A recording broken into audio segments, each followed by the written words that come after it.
Today I want to talk about the different life stages of being a woman. We all know that this is a topic that we don't read up a lot about, we don't know what to expect a lot about.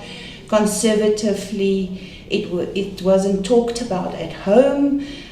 What we knew in those years were that what our friends told us, and sometimes our older sisters will tell us about a few things of life. So the first stage that we go through as a woman is when we go into puberty. Puberty starts usually from 11 to 12 years old, and that goes right through to 18 years old.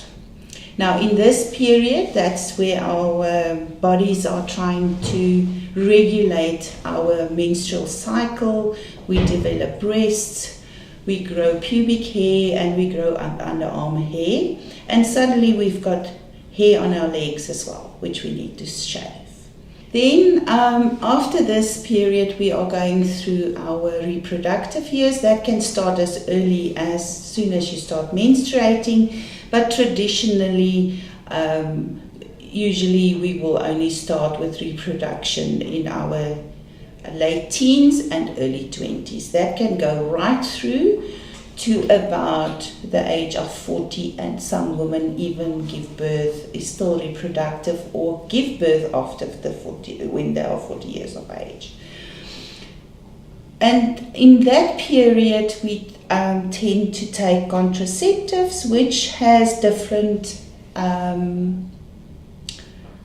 effects on our bodies. So usually for this period you get intrauterine devices.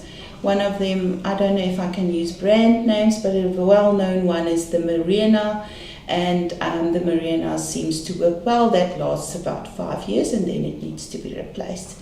And then you get the woman that can't tolerate the Mirena or any intrauterine device, and they will go on a contraceptive pill, which is a combination of estrogen and progesterone. We are all familiar with the contraceptive pill, which was developed in the early 60s, where the first sexual revolution started. What we find in our practice is that some women that is on the contraceptive pill do have different reactions to this pill. If we do some blood work, or first of all they come in for a medical history and complaints, and then they present symptom-wise with typical post or menopausal symptoms, for instance fatigue, anxiety, mood changes, some even stop menstruating. Depends on which type of contraceptive pill you're taking, and that is a big concern for us. In this period you are ovulating, and when you ovulate, you you secrete a little bit of testosterone, which keeps us happy and motivated and focused.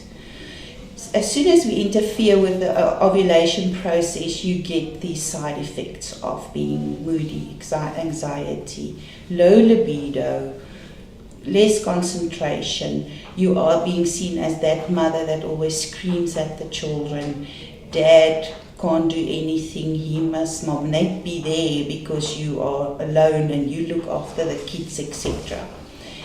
Then after your reproductive years, usually around the age of 45, that is where we become perimenopausal. Perimenopausal is where your ovaries stopped secreting ovum, and you ovi, I want to say, and you are becoming a little bit, start seeing a little bit of the symptoms of menopause. Irregular menstruation, suddenly you feel you don't fit into somewhere. We do have a little bit more of confidence because of maybe you're a career woman, your children are bigger, you can go on in life, but you still feel there's something missing in my life, and that's all because of hormonal changes. This can go on until the age of 50, and then we become menopausal. Menopause is the stage of life that is less talked about. Usually this is where the woman feels there's really something wrong with me. You are not aware, it's so subtle, but you don't understand what is happening with you until you start Googling or start reading up on why am I anxious? I've got a lovely husband, my children are settled in life, I'm happy, we're financially stable, but I'm still not comfortable with what is happening around me. We see that there is different mood changes, focus is less, anxiety is more, energy is much less, and then you are there where you still think, I love my husband, but sometimes I despise him. And that is what low libido is. Your sexual drive is down, and that's all because of all the hormonal changes in your body. This period lasts until about the age of 59, and then we go into the postmenopausal. The figures that I give you, or the ages that I give you, is the norm. But then obviously you have a certain percentile of women that can go into primary ovarian failure. Now, primary ovarian failure, I would like to explain this in a certain way. We are born with a certain amount of ovums that we have to secrete throughout our reproductive years. And if women, for some or another reason, go into primary ovarian failure, they obviously don't ovulate regularly, which is once a month, and then they can also start with different hormonal symptoms. And all of that is related to menopausal symptoms. Then you also get your woman that goes into surgical menopause. Surgical menopause means where your uterus and your ovaries are being removed surgically for different reasons, and then that induces menopause as well. So that is the different areas that I wanted to talk about, and the ages, the age groups where usually things happen. The age of 59, we should be over menopause, and we go into the postmenopausal phase.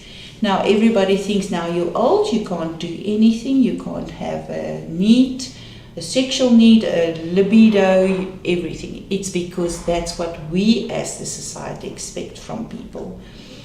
You can get treatment for that, and what we usually do is we do menopausal hormonal therapy as well as PRP to just rejuvenate the vagina, to address the atrophy, etc., etc. So that is just an interesting thing that I wanted to talk about today. If you want more information, you're welcome to contact us through the website or call us on 010 824 1393.